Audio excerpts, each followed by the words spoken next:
فبأي آلاء ربكما تكذبان. Assalamualaikum warahmatullahi wabarakatuh. Alhamdulillah wassalatu wassalamu ala rasulillah wa ala alihi wa sahbihi wa man wala wa ba'd. Saudaraku yang dirahmati oleh Allah subhanahu wa ta'ala, ada sebuah hadis yang pernah dituturkan oleh Nabi kita sallallahu alaihi wasallam yang dikeluarkan Imam Ibnu Hibban dan para ulama hadis yang lain, dan dihasankan oleh sebagian para ulama seperti Syekh Abdul Aziz bin Baz rahimahumullah. Nabi kita sallallahu alaihi wasallam memberikan sebuah konsep kepada kita. Beliau menuturkan, kullu amrin dzibalin la yubda bismillahi fahuwa abtar. Setiap perkara positif yang tidak diawali dengan bismillah, maka perkara itu terputus dari keberkahan. Hadis ini mengajarkan kita agar selalu memulai aktivitas kita, pekerjaan-pekerjaan kita dengan menyebut bismillah. Ya, perlu kita garis bawahi pekerjaan-pekerjaan positif. Jangan sampai di antara kita ketika ingin minum khamar lalu dia baca bismillah, atau ketika dia ingin berzina dengan seorang wanita atau dengan laki-laki dia mengucapkan bismillah agar berkah zinanya. Ini tentu saja hal yang keliru. Nabi katakan, kullu amrin dzibalin, setiap aktivitas yang positif, maka marilah kita awali dengan bismillah, maka kita akan dapat keberkahan. Saat kita mau menyapu rumah kita, awali kegiatan menyapu itu dengan bismillah. Saat kita ingin menyuci piring, ucapkan bismillah. Saat kita mau ngepel lantai, ucapkan bismillah. Saat kita mau cuci mobil, ucapkan bismillah.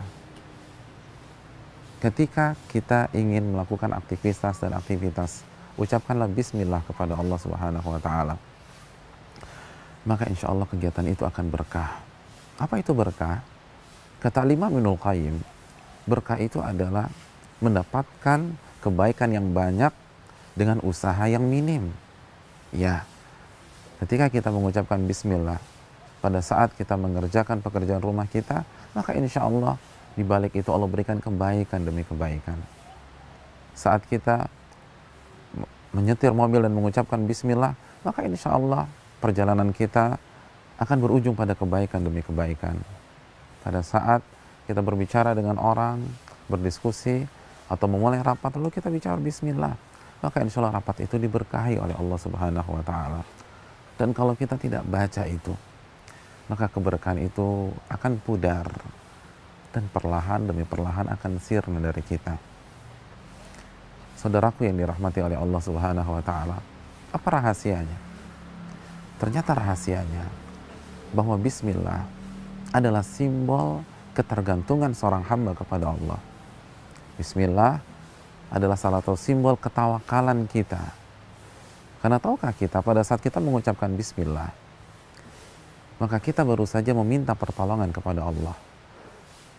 Karena ba yang dikasroh di awal kata bismillah itu artinya ba isti'anah, meminta pertolongan kepada Allah. Jadi makna ketika saya dan Anda mengucapkan bismillah adalah aku meminta pertolongan kepada Allah dengan menyebut namanya. Itulah makna yang dalam, bukan hanya sebatas dengan menyebut nama Allah, namun makna yang mendalamnya, aku meminta kepada Allah dengan menyebut namanya. Ya Allah. Jadi ketika kita sebelum beraktivitas, sebelum makan, lalu kita membaca bismillah, artinya aku meminta pertolongan kepada Allah dengan menyebut namanya, agar Allah mudahkan aku dalam mengunyah makanan tersebut, dalam proses menelan, dan dalam mencerna di dalam tubuh kita. Kita akui ketidaksanggupan kita untuk mengerjakan sebuah aktivitas seorang diri. Kita baru saja mengakui bahwa kita tidak akan berhasil melakukan pekerjaan walaupun itu sederhana seorang diri. La haula wa la quwata illa billah. Tidak ada daya dan kekuatan kecuali dengan pertolongan Allah subhanahu wa ta'ala. Dan apa yang terjadi ketika seseorang benar-benar meresapi ucapan bismillahnya? Saudaraku, dia baru saja bertawakal kepada Allah. Dan Allah berfirman tentang orang-orang yang bertawakal, orang-orang yang menggantungkan dirinya kepada Allah. Dalam surat At-Talaq ayat 3, "Wa man yatawakkal 'alallahi fahuwa hasbuh." Barang siapa yang bertawakal kepada Allah, barang siapa yang bergantung kepada Allah, maka Allah akan selesaikan urusannya. Allah akan selesaikan masalahnya. Ingat, Allah berfirman dalam surat Ghafir ayat 60, "Ud'uni astajib lakum." Minta kepadaku, aku akan kabulkan. Maka ketika kita awali setiap aktivitas kita, ketika kita masuk rumah kita ucapkan bismillah. Lalu ketika kita keluar rumah kita ucapkan bismillah. Maka kita meminta pertolongan kepada Allah agar menyelesaikan urusan di dalam rumah kita. Ketika kita berinteraksi dengan suami atau suami dengan istri, ketika kita berbicara dan berkomunikasi dengan anak-anak atau anak-anak dengan orang tuanya. Hadirin, kesalahan sedikit saja itu bisa berakhir prahara di rumah tangga. Jangan sombong. Bukankah banyak masalah justru lahir dari rumah kita? Mintalah pertolongan kepada Allah. Ucapkanlah bismillah ketika masuk rumah. Atau bismillah ketika keluar rumah. Karena ketika kita keluar rumah kita akan berhadapan dengan banyak kejahatan yang akan menghantui setiap aktivitas kita. Minta pertolongan kepada Allah. Tunjukkan bahwa kita tidak akan bisa menyelesaikan setiap pekerjaan kita, setiap masalah di luar, ketika berhadapan dengan orang-orang yang punya niat buruk, kecuali dengan pertolongan dari Allah Subhanahu wa Ta'ala. Orang yang ketergantungan akan selalu meminta dan meminta dan meminta. Seorang anak yang ketergantungan dengan orang tuanya dalam masalah finansial atau dalam masalah keuangan, maka dikit-dikit dia minta ayahnya, dikit-dikit dia minta ibunya. Begitu juga dengan seorang hamba yang ketergantungan dengan Allah. Maka setiap memulai aktivitas dia akan meminta tolong sama Allah. Dia akan meminta tolong kepada Allah. Dan dia terus akan meminta tolong kepada Allah. Dan itu terkumpul dalam sebuah untayan kalimat yang bernama bismillah.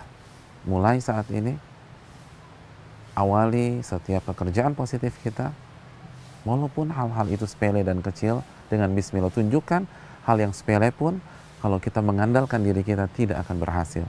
Dan ingat, kalau kita terbiasa meminta pertolongan kepada Allah saat kita mengerjakan perkara-perkara sepele seperti membersihkan rumah, lalu nyapu, ngepel, cuci piring, atau menyetir mobil, atau mau jogging pada pagi hari, maka kita akan meminta kepada Allah pada masalah-masalah besar.